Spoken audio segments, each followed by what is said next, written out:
রাতের শো চলাকালীন গুয়াহাটির এক প্রেক্ষাগৃহে আচমকাই ভেঙে পড়ল নকল ছাদের একাংশ। দুর্ঘটনায় জখম বেশ কয়েকটি শিশু। তারপরই তড়িঘড়ি শো বন্ধ করে দর্শকদের প্রেক্ষাগৃহ থেকে বার করা হয়। তবে আচমকা এমন ঘটনায় প্রেক্ষাগৃহের ভিতরে আতঙ্ক এবং হুড়োহুড়ি পড়ে যায়। কোনো রকমে পরিস্থিতি সামাল দেয় কর্তৃপক্ষ। রবিবার রাতে অসমের গুয়াহাটির পিভিআর সিনেমা হলের এই দুর্ঘটনা। জানা গিয়েছে, গুয়াহাটির পিভিআরে মহাবতার নরসিংহ নামের ছবিটি স্ক্রিনিং চলছিল। রাতের শো হলেও দর্শক সংখ্যা নেহাতি কম ছিল না। তখন আচমকাই সিলিংয়ের একাংশ ভেঙে পড়ে। সেটি প্রেক্ষাগৃহের প্রধান সিলিং নয়, আনুষঙ্গিক সজ্জার জন্য নকল সিলিং তৈরি করা হয়েছিল।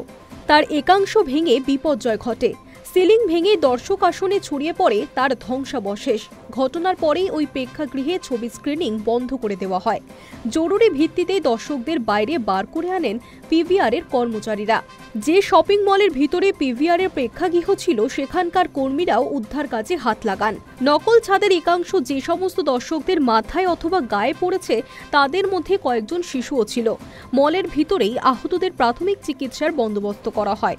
শিশুসহ অন্তত ৩ জনের আঘাত গুরুতর ছিল, তবে সকলেই আপাতত স্থিতিশীল বলে জানা গিয়েছে।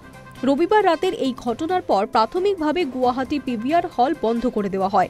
কী কারণে এমন দুর্ঘটনা ঘটল, নকল সিলিংয়ের একাংশ কেন আচমকা ভেঙে পড়ল, তা খতিয়ে দেখা হচ্ছে।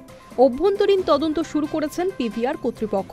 তবে পিভিআর বা শপিং মল কর্তৃপক্ষের তরফে এখনও আনুষ্ঠানিকভাবে কোনো বিবৃতি জানানো হয়নি। Hi news network.